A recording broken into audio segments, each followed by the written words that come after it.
वेङ्कटनाथार्यः कवितार्किककेसरी वेदान्ताचार्यवर्यो मे सन्निधत्तां सदा हृदि गुरुभ्यः तद्गुरुभ्यस्य नमो वाकमदीमहे वृणीमहे च तत्राद्यौ दम्पती जगदाम्पति ज्ञानानन्दमयं देवं निर्मलस्फटिकाकृतिम् आधारं सर्वविद्यानां हयग्रीवमुपास्महे वेदान्तगुरुमुखार्जितवागीशपदारविन्दमधुपालिं श्रीब्रह्मतन्त्रकलिजिन्मणिमालां वन्दिशीयसुमहार्गाम् उपवीतिन ऊर्ध्वपुण्ड्रवन्तं त्रिजहत्पुण्यफलं त्रिदण्डहस्तं शरणागतसार्तवाहमीडे सिकया சேகரிணம் பதிம் யதீனாம். சுவாமி யதிராஜருடைய ஆச்சரியமான ஸ்தோத்திரங்கள் யதிராஜ சப்ததி பார்த்துன்னு வந்துட்டு இருக்கோம். சுவாமி தேசிகன் மங்களாசாசனம் பண்ண ஸ்லோகங்கள். அதுல கடைசி ஸ்லோக் 69 ஸ்லோகம், இன்னும் 2 ஸ்லோகம் 70 ஸ்லோகம். அது சப்ததி. அடுத்த 4 இந்த ஸ்லோகத்தினுடைய பெருமை பலஸ்ருதி இதெல்லாம் சொல்லிட்டு வரேன். இதுல 69வது ஸ்லோகத்துல இருந்து ஆரம்பிக்கணும். போன ஸ்லோகத்துல சொன்னேர், இத்தனை மதவாதங்கள் எல்லாம் பண்றவாள ஒண்ணுமே இல்லாத ஆக்கிட முடியும் ஸ்ரீ ராமானுஜருடைய ஸ்ரீ சுக்திகளை கொண்டு அப்படின்னு சொன்னேன். அதுல 69வது ஸ்லோகத்துல அப்ப நமக்கு ஒரு கேள்வி வருது, அது எப்படி அவ்வளவு தைரியமா சொல்றாரு? மதங்கள் எல்லாம் அவ்வளவு சுலபமாக நம்ம மறுக்க முடியுமா? அது பிரமாணம் இல்லைன்னு வாதம் பண்ணி ஜெயிச்சிட முடியுமா? அப்படின்னா மதங்கள் எல்லாம் பூர்த்தியாக தெரிஞ்சுட்டு தானே இதெல்லாம் சொல்ற சுவாமி தேசிகன்.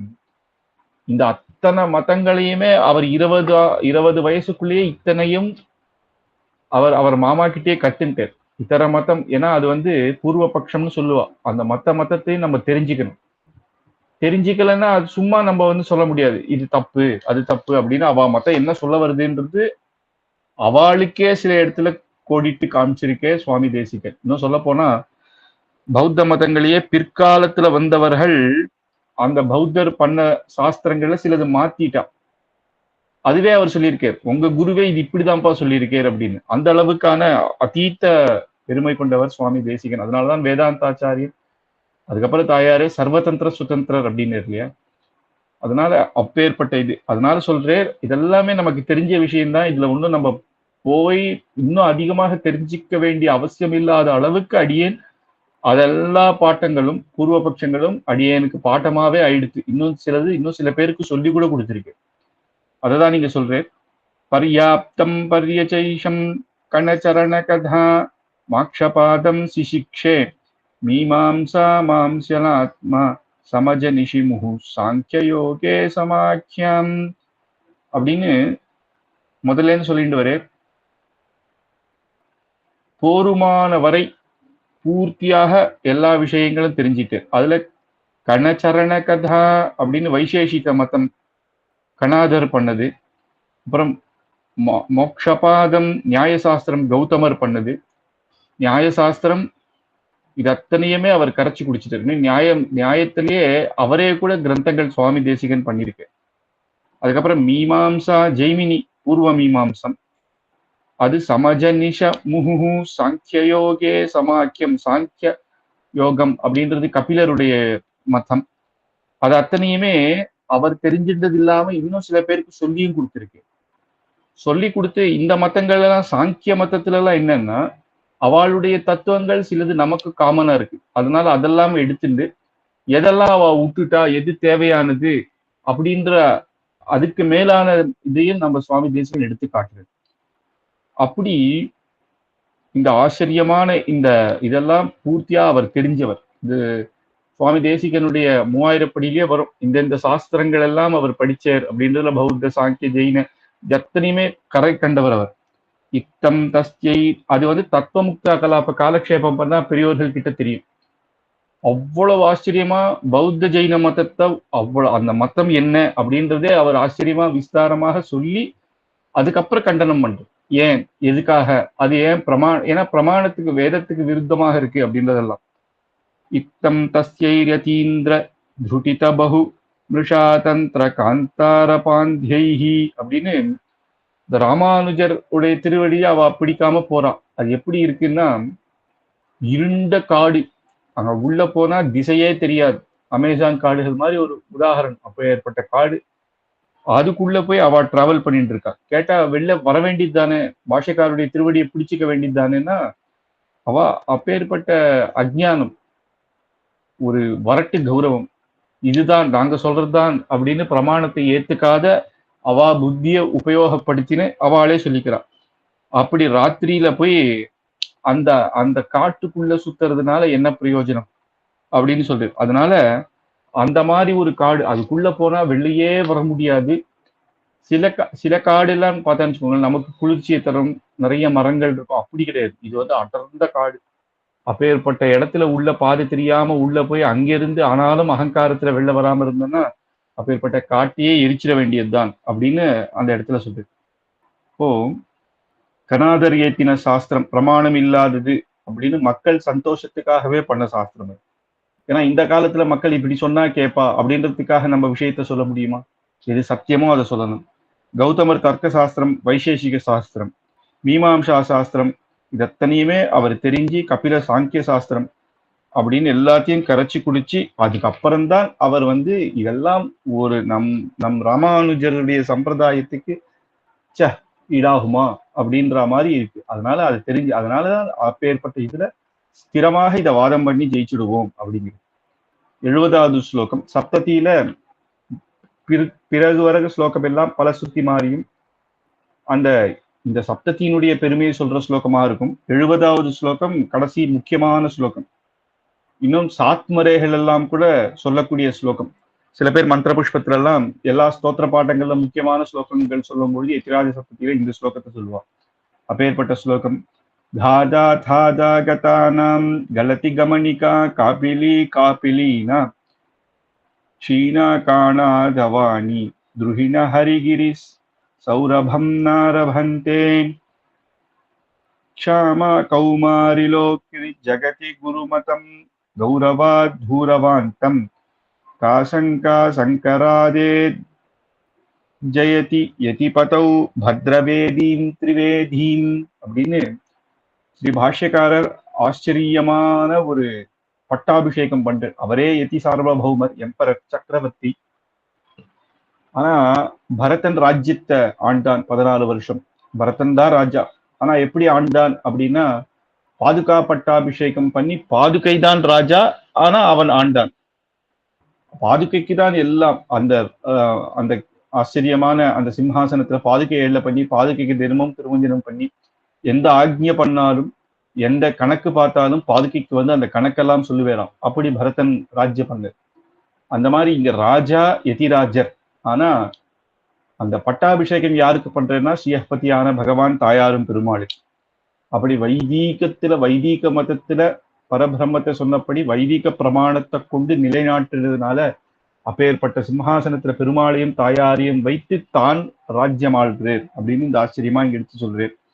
அப்ப மத்த மதங்கள் எல்லாம் இங்க சொல்றது தாதா தத்தாகதானாம் அப்படின்னு பௌத்த மதம். அவ அந்த டிபெட்டியன் ஸ்டைல்ல அவளுடைய மதத்தெல்லாம் நிரூபணம் பண்றா. எல்லா பொருளும் க்ஷணிகம் அப்படின்னு சொல்றா. எல்லா பொருளும் க்ஷணிகம், எல்லாம் சூன்யம், இந்த ஜெகத்தே சூன்யம் அப்படின்னு. க்ஷணிகம் அப்படின்னா ஒரு க்ஷணத்துல எதுவா இருந்தாலும் ஒரு க்ஷணத்துல அழிஞ்சிடும். ஜீவாத்மா கூட க்ஷணத்துல அழிஞ்சிடும். அப்ப நம்ம ஒரு பானை பண்றோம்னா அந்த எண்ணம் க்ஷணத்துல அழிஞ்சிடும்னு அவ சொல்றான். ஆனா அது ஒரு பிராக்டிக்கலா கூட அதை நம்மளால நிரூபணம் பண்ண முடியாது. பிரமாணத்தினாலையும் பிரமாணத்துல சொல்லவே இல்லை. ஒரு பிராக்டிக்கலா கூட நமக்கே தெரியும் எல்லாமே க்ஷணத்துல அழிஞ்சிடும்னா அப்ப ஒரு பானையை நம்ம பார்த்துட்டே தான் இருக்கும். நமக்கு ஒரு பானை பண்ணணும்னு தோன்றது, ஒரு மண் எடுத்து பானை பண்றோம். இப்ப க்ஷணம் இல்ல பண்றவனும் க்ஷணம் அழிஞ்சு திருப்பி வரான் அப்படின்னா அந்த இது ஒத்துக்கிற மாதிரியே இல்லை. அது புரியவும் புரியல யாருக்கும். அந்த அந்த பௌத்த மதத்திலேயே 4 பாகமாக பிரிஞ்சிருக்கு. சில பேர் சொல்றா எல்லாமே சூன்யம்னு சொல்றாரு சுவாமி. இப்ப நீர் எனக்கு தத்துவத்தை சொல்லி கொடுக்கிறாரு இல்லையா, அப்ப இந்த தத்துவமும் சூன்யமா, அப்ப அந்த தத்துவமும் பொய்யா அப்படின்றது. அப்போ அதுலயே அவளுக்குள்ளேயே ஒரு சில மதங்கள் பிரிஞ்செடுத்து இல்ல இல்ல அவர் சொன்ன இந்த போதனை எல்லாம் சத்தியம், ஆனா மத்ததெல்லாம் பொய் அப்படின்னு. அப்புறம் எல்லாமே சூன்யம் அப்படின்னு. அப்படி அவளுடைய மதம் அவளுக்கே கடைசி காலத்துல புரியல. எல்லாமே யுத்தமே பண்ணக்கூடாது அப்படின்ற ஒரு மதம். ஆனா பாருங்க இன்னைக்கு எந்த தேசத்துல, எல்லா தேசத்திலையும் எடுத்தாலும் அவ யுத்தம் பண்ணிட்டு தான் இருக்கா. ஏன்னா அப்படி இருக்கவே முடியாது. ஏன்னா தர்மத்துக்காக போராடணும். மத்த ஊர்ல இருந்து ஒருத்தன் வந்து நம்மள அடிச்சுட்டே இருந்தனா அதை தாங்கிட்டே இருக்க முடியுமா அப்படின்னா எது தர்மமோ அதுக்காக போராடும். அப்போ இது எல்லாமே சூன்யம் அப்படின்னும் எதுலயுமே ஆசைப்படாதன்னும் எல்லாம் அந்த சந்நியாசம் மாதிரி வாங்கிட்டு போயிட்டே இருந்தா அது காலத்துக்கு ஏத்த மாதிரி கிடையாது. அப்புறம் கலதி கமனிகா காப்பிலி காப்பிலினா அதனால அந்த அந்த மதங்கள்லாம் ஸ்ரீ ராமானுஜருடைய அந்த ஆச்சரியமான பாஷ்யக்காரருடைய ஸ்ரீசுக்திகள் வந்ததுக்கு அப்புறம் காணாம போயிடுச்சு. அதுக்கப்புறம் சாங்கிய மதம், ஈஸ்வரனே ஒத்துக்கலவா, ஈஸ்வரனை ஒத்துக்காத ஒரு மதம் சாங்கியம். பிரகிருதி தான், பிரகிருதி ஜடம் அப்படின்னு சொல்லக்கூடிய அந்த பிரகிருத்தியே தான் இந்த லோகத்தை உண்டாக்குறது அப்படின்னு. அதனால அந்த 24 தத்துவங்கள் அவ சொல்றா, அதுல ஈஸ்வரனை ஒத்துக்கல. நம்ம சுவாமி தேசிகன் 24 தத்துவங்களோட ஈஸ்வரனையும் சேர்த்து அந்த இதை இது பண்ற. அதனால இதுவும் நம்ம பெருசாக ஒத்துக்கிறது இல்லை. ஷீனா காணாதவாணி கணாதர், அணு பரமாணு தான் லோகம் உண்டாச்சு. அணு அணு சின்ன சின்ன சின்ன அணு சேர்ந்து பரமாணுக்களாக ஆகி இந்த பிரபஞ்சம் உண்டாச்சு அப்படின்னு அவளும் பரமாத்ம ஸ்வரூபத்தை ஒத்துக்கல. யாருனால இந்த சிருஷ்டி உண்டாச்சுன்னா பெருமாள் அப்படின்றத ஒத்துக்கல. அப்ப அணுஸ்வரூபம் தான் ஓச்சு அப்படின்னா சின்ன சின்ன ஆட்டம்லயே நிறைய வித்தியாசம் இருக்கு. மனுஷர் சின்ன சின்ன சின்னதா மனுஷர் ஆளாகிறதோ இல்ல அது எப்படி அந்தந்த ஜந்து அதே தான் சேர்றது, அந்தந்த ஆட்டம் அதனோட தான் சேர்றது அப்படின்னா அதுக்கும் மேல ஒரு பவர் இருக்கு. அதனால இவா மதமும் ஒத்துக்க முடியல. துருகிண ஹரி கிரிஹி அப்படின்னு பிரம்மாவுடைய யோக மதம், அப்புறம் சிவபெருமானுடைய பாசுபத மதம், இதுவும் ஏற்பதாக இல்லை. இதனுடைய காற்று கூட வெளியில வரவில்லை. இந்த மாதிரி மதங்கள் இருக்குன்னு கூட யாருக்கும் தெரியாது. அப்படி பண்ணிட்டே ஸ்ரீ பாஷ்யக்கார். சில மதமாவது இந்த சாங்கிய மதம் இதெல்லாம் அந்த காலத்துல நல்லா விஸ்தாரமா இருந்தது. ஆனா இந்த மதத்தை வரவிடாமையே பண்றாரு. வாசனை கூட வெளியில தெரியாம. ஏன்னா அவளும் வேதத்துக்கு புறன்பாகத்தான் இருக்கா, வைதிக மதத்துக்கு புறன்பாகத்தான். ஏன்னா பகவான் இந்த பிரபஞ்சத்தை சிருஷ்டிக்கிற உபாதான காரணமும் நிமித்த காரணமும் அவனே அப்படின்னு பார்த்தோம். உபாதான காரணம்னா எதை வச்சு இந்த லோகத்தை சிருஷ்டி பண்றான், யார் சிருஷ்டி பண்றான், இது ரெண்டுமே பகவான் தான். எதை வச்சுன்னா அவனுடைய சரீரமே தான். யார் பண்றான்னா அவனே தான். அதுக்கு உதாரணமும் நம்ம ஏற்கனவே எதிராஜ சப்தத்தில பார்த்திருக்கோம். அந்த ஸ்பைடர் தன்னுடைய அந்த எச்சல வச்சே அது அந்த கூடு கட்டும். இப்ப அது வேற ஒரு இடத்துல இருந்து ஒரு வஸ்துவை எடுத்துன்னு வந்து கூடு கட்டாது. அப்போ அதனுடைய சரீரமே தான் அது. அப்புறம் அதுக்கு தேவையில்லைன்னு அது அப்படியே இழுத்துந்து அது வலையை இழுத்துந்து அது வேற இடத்துக்கு போய் திருப்பி அங்க கட்டிக்க ஆரம்பிச்சு. அந்த மாதிரி இந்த பிரபஞ்சத்தை அவனே சிருஷ்டி பண்றான் அவனுடைய சரீரத்தினாலேயே. அதுக்கப்புறம் பிரளயம் உண்டாகும் போது தனக்குள்ளேயே தன் இழுத்துக்கிறான். அப்பேற்பட்டவன் சர்வேஸ்வரன்.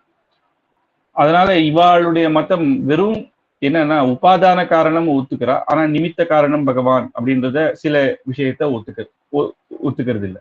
விட நிமித்த காரணம் பகவான், இது யார் பண்றான்னா பகவான்றதை ஒத்துக்கிறான், ஆனா பகவானுடைய சரீரம் அப்படின்றது ஒத்துக்கல.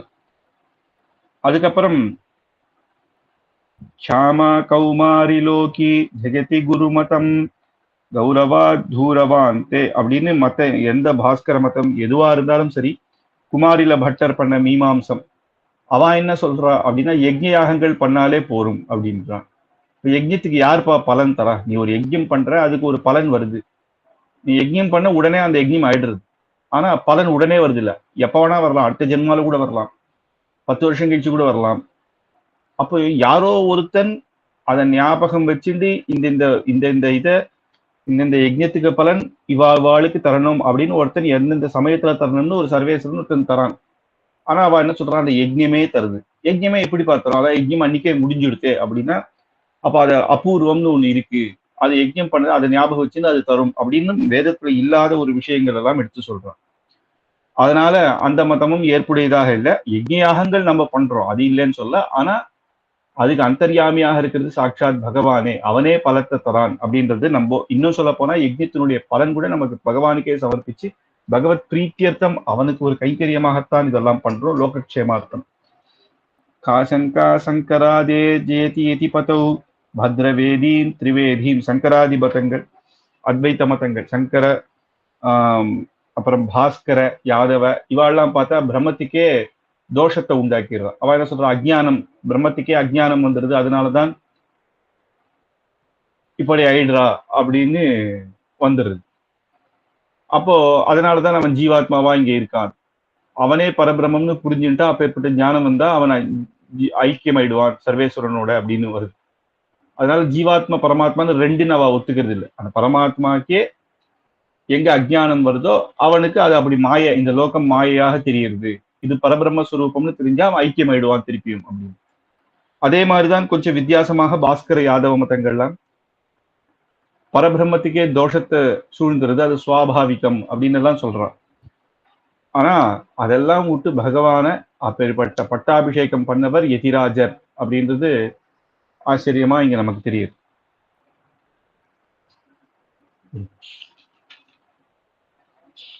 அதனால இந்த இடத்துல பகவான், ஏன்னா தயாசதகத்திலே பட்டாபிஷேகம் இருக்கு, தயாதேவிக்கு பட்டாபிஷேகம் பண்ணுது. அந்த மாதிரி இந்த இடத்துல பெருமாள் தாயாருக்கு அந்த பத்ரவேதி திரிவேதினா வேதி அப்படின்னு வேதங்களாலே பிரமாணங்களை கொண்டு இதர மதத்தை ஆச்சரியமா அவர் இதர மதங்கள் எல்லாம் வாதம் பண்ணி ஜெயிச்சு ஸ்தாபனம் பண்ணி இப்ப ஏற்பட்ட மதத்தை பிரமாணத்துல சொல்லக்கூடிய பகவான இவனுடைய உண்மையான ஸ்வரூபம் இது, அவனே பரபிரம்மம் அப்படின்னு இந்த ஜெகத் சகல அந்த அச்சித்தும் அவனுடைய சரீரம் என்றும் இந்த சேத்தனா சேத்தனம் அத்தனையும் அவனுக்கு கைங்கரியம், அந்த சேத்தனர்கள் எல்லாமே அவனுக்கு கைங்கரியம் பண்ண அப்படின்னும் மோக்ஷோபாயம் பக்தி யோகம் பிரபத்தி பண்ணா அவனை அடைஞ்சி அவ அப்படி இருக்கலாம் அப்படின்றதெல்லாம் ஆச்சரியமான சாஸ்திரங்களை சுவாமி பாஷ்யக்காரர் பிரமாணம் மூலமாக ஸ்தாபனம் பண்ண. அப்படி இந்த ஸ்லோகம் ஆச்சரியமான ஸ்லோகம். 71வது ஸ்லோகம். விஸ்வக்வாபின்யகாதே யதி நிருபதியசஹ சம்பதே கார்ணவேஸ்மின் ஸ்ரத்தா சுத்தாவகாஹை சுபமதிபிரசௌ வெங்கடேஷோபிஷக்திஹ பிரஜ்ஞாதௌர்ஜன்யகர்ஜத் பிரிதிகதகவச ஸ்தூலவாதூலவృత్யா சப்தத்யா சாரவத்யா சமதனுத சதாம் பிரீத்திமேதாம் சமேதாம் அப்படின்னு வெங்கடேஷோபி சக்தி அப்படின்னு சாட்சாத் சுவாமி வேதாந்த தேசிகன் வெங்கடநாதன் என்ற திருநாமம். அவர் இந்த யதிராஜ சப்ததியை பண்றார். யதிராஜ சப்ததி பாகவதாளுக்கு உகப்பு இருக்கும் அப்படின்னு சாட்சாத் நம் சம்பிரதாயம் ராமானுஜ சம்பிரதாயம். இதுதான் சுவாமி நம்மாழ்வார் ஆள வந்தார், அந்த பரம்பரையாக வந்த சம்பிரதாயம். அதனால வேத பிரமாணத்தை கொண்டு இந்த கிரந்தம், இதனுடைய இந்த ஸ்ரீசுக்தியின் பெருமை என்னன்னா, இந்த யதிராஜ சப்ததி மூலமாக சுவாமி தேசிகன் 2 விஷயத்தை பண்ணேர். ஒண்ணு, இதர மதங்கள் எல்லாம் கண்டனம் பண்ணேர். அதுக்கப்புறம் நம் சம்பிரதாயமான பாஷ்யக்காரருடைய சம்பிரதாயம் இப்பேற்பட்ட பெருமை சேர்ந்தது அப்படின்றது இங்க காட்டு. அதனால இந்த சமுத்திரம் அப்படின்றது ஸ்ரீ பாஷ்யக்காரருடைய இந்த ஸ்ரீசுக்திகளே ஒரு சமுத்திரம். சமுத்திரத்திலிருந்து நடுவுல தேடினா எவ்வளவோ வைரங்கள் வரும், ரத்னங்கள் இருக்கும். சமுத்திரத்திலிருந்தா ரத்னங்கள் எல்லாம் கிடைக்கிறது. அந்த மாதிரியாக பிற்காலத்துல வந்த ஆச்சாரியர்கள் ஸ்ரீ பாஷ்யக்காரருடைய ஸ்ரீசுக்திய பாதுகாத்து வச்சுண்டு அந்த ரத்னங்களை அனுபவிச்சுண்டு அதை காலக்ஷேபம் மூலமாக கேட்டு அதை அனுபவிக்கிறார். அதனால விஸ்வக்வாபி எல்லா இடத்திலையும் பரவி ஆழமான சாரங்களான அர்த்தங்களுடையது இப்பேற்பட்ட ஸ்ரீபாஷ்யம். கடல் போல, கடலுக்கு எவ்வளவு ஆழம்னு சொல்ல முடியாது. ஒவ்வொரு வாட்டி ஸ்ரீபாஷ்யத்தை கேட்கும் பொழுதும் அவ்வளவு ஆச்சரியமாக இருக்கும். சுவாமி தேசிகன் 32 தடவை ஸ்ரீபாஷ்ய காலக்ஷேபம் பண்ணியிருக்கேர் அப்படின்னு அவர் அந்த நாடக இதுல சொல்றாரு. அதுக்கப்புறம் பிற்காலத்துல எத்தனை பண்ணியிருக்கேன்னு நமக்கு தெரியாது. அப்படி அவ்வளவு ஆழமாக அத்தனை சிஷ்யர்களுக்கும் அவர் சொல்லிக் கொடுத்திருக்கார். அந்த சாரங்கள், அந்த பாஷ்யக்காரருடைய ஸ்ரீசுக்திகளுடைய ஆழம் எப்பேற்பட்டது, அப்பேற்பட்ட கிரந்தங்களுடைய பெருமை அப்பேற்பட்டது. சமுத்திரத்தினுடைய ஆழம் எதுவோ அந்த மாதிரி இருக்கும், ஆனா அமிர்தம் போல சாரமாக இருக்கும். ஸ்ரத்தா சுத்தாவகாஹை அப்படின்னு சுத்தமான அதை சிரவணம் பண்ணவர்களுக்கு ஒரு கர்ணபூஷணம் மாதிரி இருக்குமா. அப்பேற்பட்ட இதுவாக இருக்கக்கூடியது சுவாமி வெங்கடேசன் பண்ண அந்த விஷயங்களையும் கிரந்தம், ஸ்ரீ பாஷ்யக்காருடைய கிரந்தம் பெருமைகளையும் சொல்லக்கூடியது இப்பேற்பட்ட சப்ததி. அதனால பிரஜ்ஞாதௌர்ஜன்யகர்ஜ்யத் பிரிதிகத கவசா அப்படின்னு வாதியர்கள் யாரெல்லாம் இந்த மதத்தை பிற்காலத்துல இதை நம்ம கண்டனம் பண்ணணும்னு பாஷ்யக்கார மதத்துக்கு வேணும்ட்டே வராளோ, வெறும் வாதம் பண்ணணும்னு உண்மையிலேயே பிரமாணத்தை கொண்டு வாதம் பண்ணி இதுல தெரிஞ்சுக்கிட்டு அவ ஒத்துண்டு அவ மதம் சரியில்லைன்னு ஒத்துண்டு சில பேர் மாறினவா இருக்கா. இப்போ அவளை சொல்லல, சில பேர் வேணும்ட்டே வரட்டு கௌரவத்தினால நாங்க சொன்னதுதான் சரி அப்படின்னு இருக்கா இல்லையா. அவளெல்லாம் இந்த இது இருந்தாலே போரும். எப்படி இருக்கும் அப்படின்னா, ஒரு காற்று வேகமா வீசித்துனா ஒரு பஞ்சு எப்படி பறந்துருமோ இந்த எதிராஜ சப்ததி அந்த கிரந்தத்தை அவருடைய ஆழத்தை தெரிஞ்சின்றாலே போரும். அது மூலமாக ஸ்ரீ பாஷ்யக்காரருடைய ஸ்ரீசுக்தி வைபவம் தெரிஞ்சுட்டா அது ஒரு புயல் காத்து போல இவாள்லாம் பஞ்சி மாதிரி அந்த காத்துல ஓடிடுவா அப்படின்னு சப்தத்யாசாரவத்யா அப்பேற்பட்டது இந்த 74 இந்த ஸ்லோகங்கள், அது 70 ஸ்லோகங்களும் அப்பேற்பட்ட ஸ்ரீ பாஷ்யக்காரருடைய சாரத்தை அப்படியே இதை எடுத்து நமக்கு சதாம் பிரீத்தி மேதாம் சமேதாம் அப்படின்னு எல்லா பக்தர்களுக்கும் பாகவதாளுக்கு உகக்கும்படியாக இப்பேற்பட்ட இந்த ஸ்தோத்திர பாட்டம் பாஷ்யக்காரருடைய பெருமையும் அவர் ஸ்ரீசுக்தியும் சொல்றது அப்படின்றது இங்க எடுத்துக்காட்டு. எதிர்வாதிகள்லாம் ஒண்ணுமே இல்லாத ஆக்கிடுவா ஒரு துஃபான் போல அப்படின்னு ராமானுஜர் கடலில் மூழ்கி அப்புறம் இந்த 70 சோஸ்திரத்தினால துஃபான் போல எல்லாரும் அதுல 2 விதம் நம்ம மூழ்கி அந்த சமுத்திரத்துல அந்த ரத்னங்கள் எடுக்கிறோம், விரோதிகள்லாம் பறந்து போயிடுவா அப்படின்றது இங்க எடுத்து சொல்லு. 72வது ஸ்லோகம் ஆசாமதங்கஜகணா நவிஷ்யவேகான் பாதே யதி க்ஷிதிப்ருதः ரசபம் நிருந்தன்னி கார்யः கதாஹ வகுதூஹலிபிः பரேஷாம் கர்ணேசயேஷ கவிதார்க்கிக சிம்ஹநாதஹ அப்படின்னு ஆச்சரியமா சொல்றது. ஒரு காட்டுல யானைகள்லாம் இருக்கும், யானை மத கூட்டமான யானைகள்லாம் சேர்ந்து காடுல இருக்கிற அத்தனை மரங்களையும் உடைச்சி போட்டு எல்லாத்தையும் தள்ளிட்டு போயிடும். அப்போ அந்த யானைகள்லாம் குதூகலம் பண்ண சில பட்சிகள் அங்க இருக்கிறதெல்லாம் பயந்து போய் ஒழிஞ்சுக்கும்.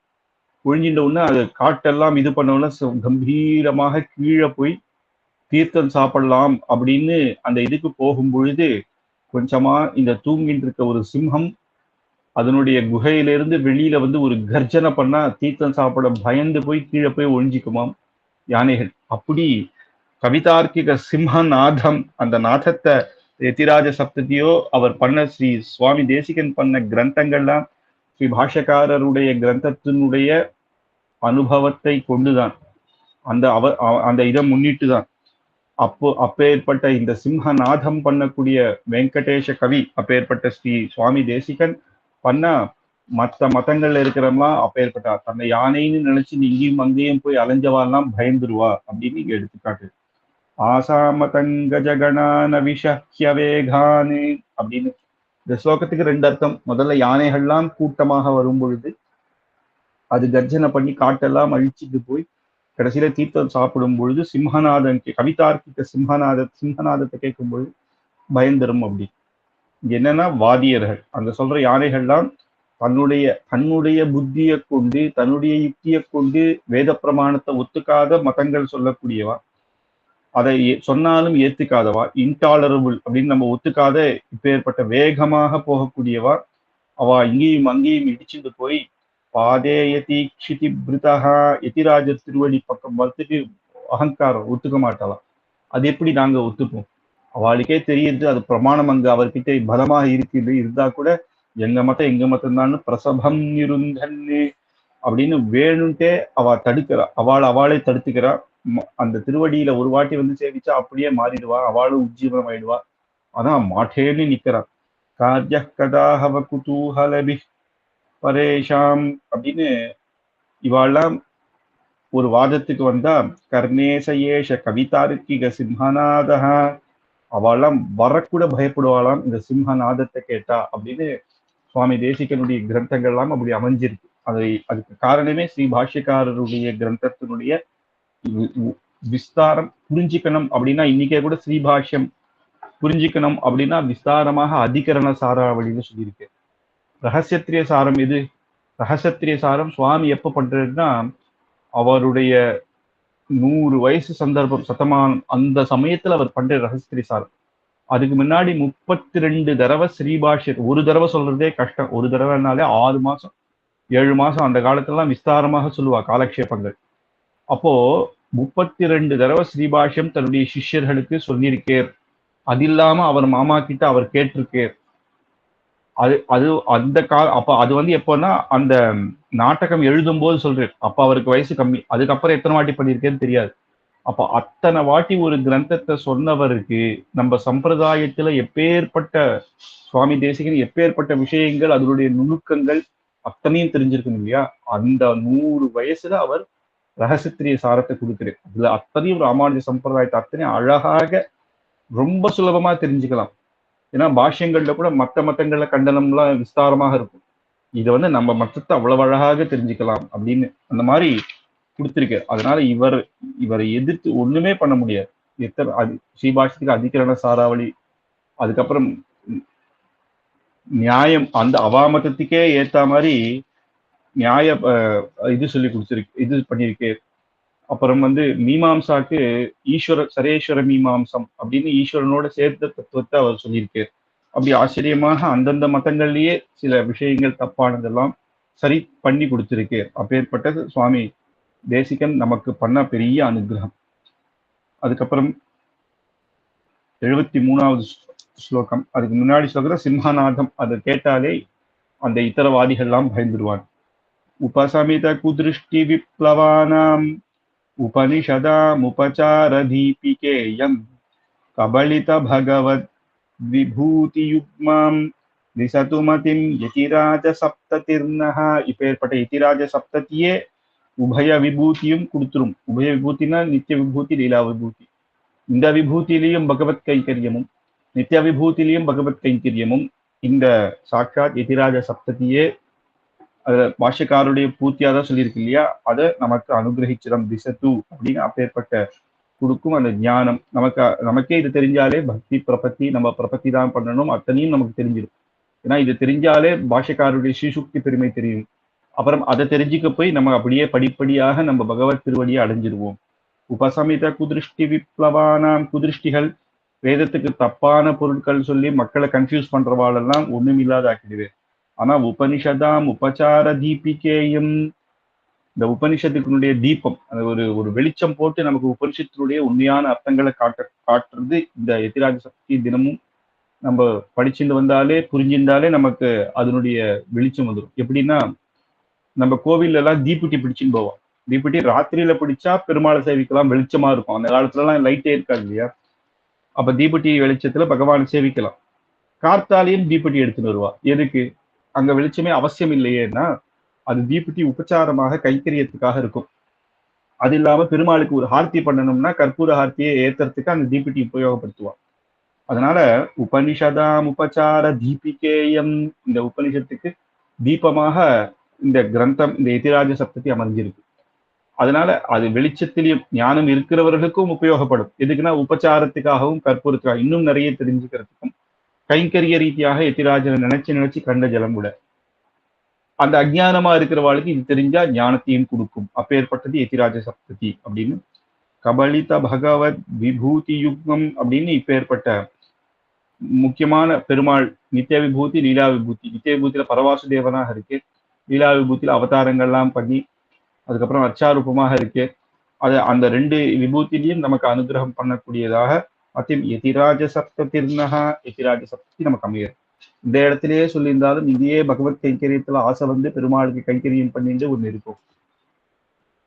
இதுபடி கேட்க கேட்க ஆச்சாரியின் அனுகிரகம் கிடைச்சு சரணாகதி பண்ணி தேகாவசானத்துல மோட்சம் அடைஞ்சப்போ அங்கேயும் நம்ம பகவத் கைங்கரியம் பண்ணிட்டே இருப்போம் அப்படின்றது 73வது ஸ்லோகம் நமக்கு அமைஞ்சிருக்கு.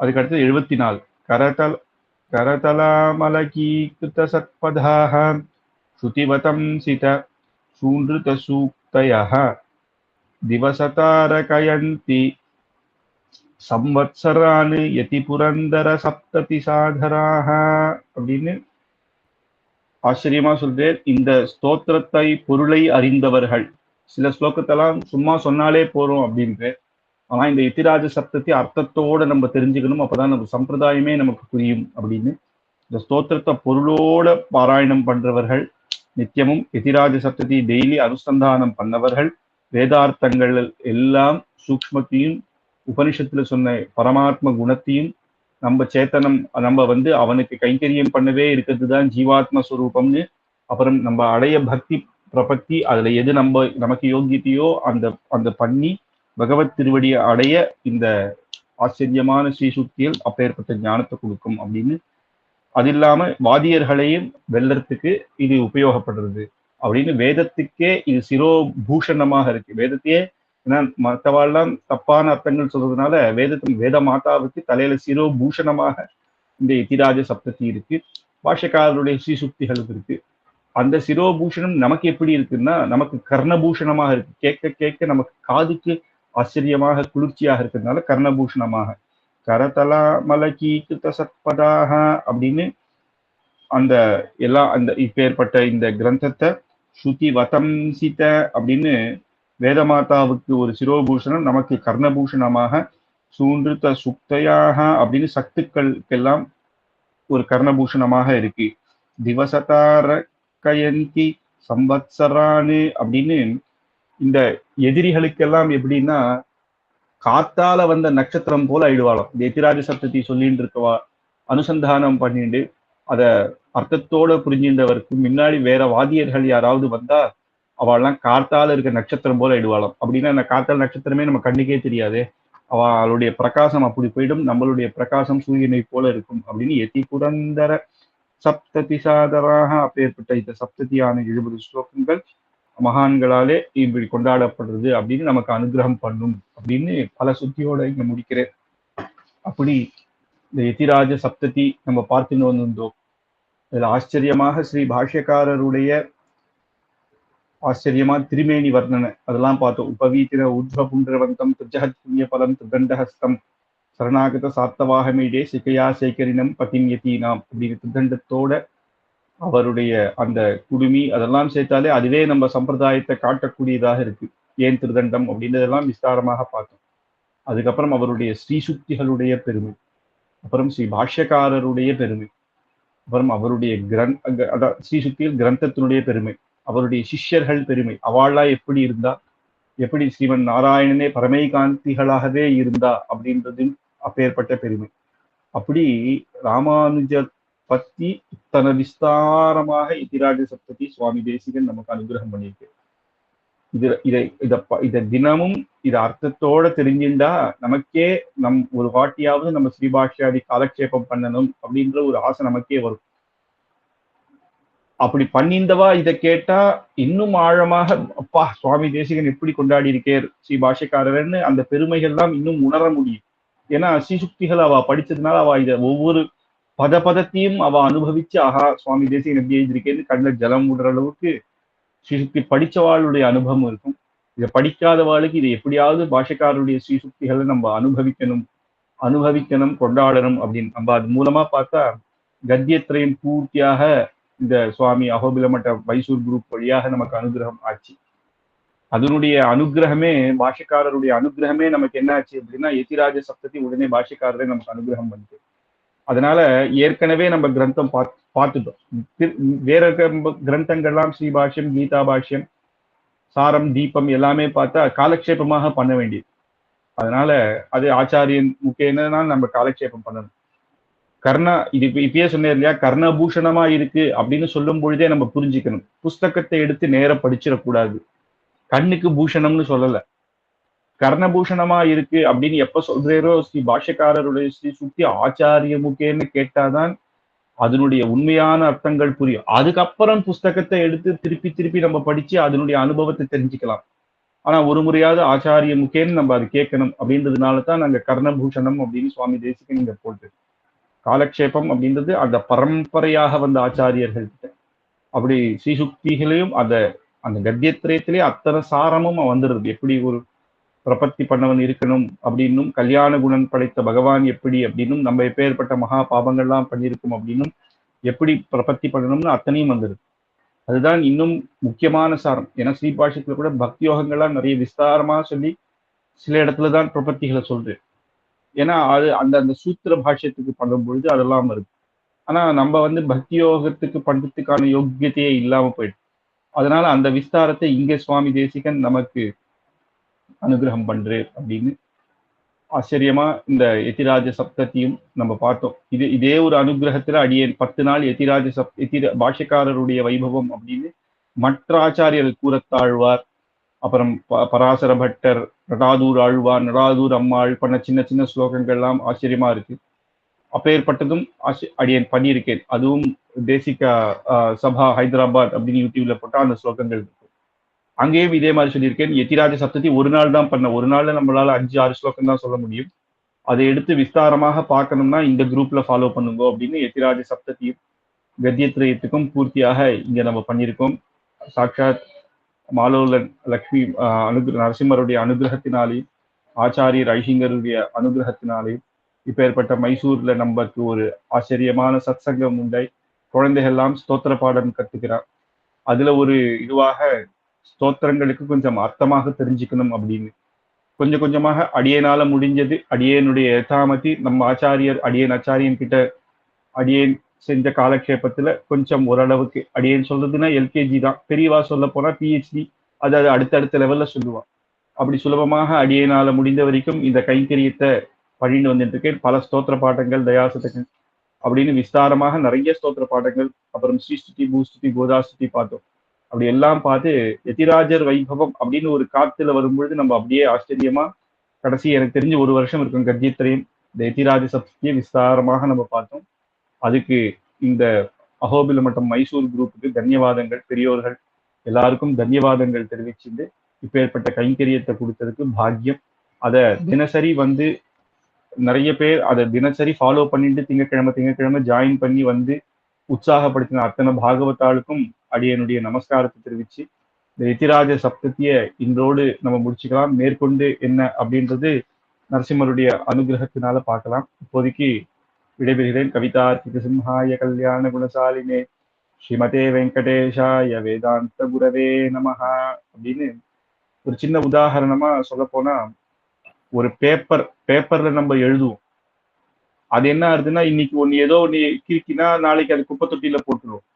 ஆனா அதே பேப்பர்லயே ஸ்தோத்திர பாடங்கள் எழுதினா அதுவே நம்ம புஸ்தகமாயிடுது. அந்த அந்த புஸ்தகத்திலையும் நல்ல விஷயமா இருக்கிற பகவத் விஷயத்தெல்லாம் நம்ம எங்க வைக்கிறோம் அப்படின்னா, ஆராதனம் பண்ற இடத்துல ராமாயணம் போன்ற புஸ்தகங்கள். அந்த மாதிரி அந்த பேப்பருக்கு அதுல எது எழுதுறதோ அது அது ரொம்ப நார்மலா கிறுக்கிருந்தா ரோட்ல போட வேண்டியதுதான். அந்த மாதிரி நம்ம நாக்குக்கும் பகவத் சப்தத்தை விஷயத்தை சொல்ல சொல்ல சொல்லதான் அதனுடைய பெருமை. அதே மாதிரி காதுக்கும் பகவத் விஷயத்தை கேட்க கேட்கதான் அதுக்கு பெருமை. சாமானிய விஷயங்கள் லௌகிக்கம் அநேகம் ஆயிரம் கோடி என்னென்னவோ இருக்கு.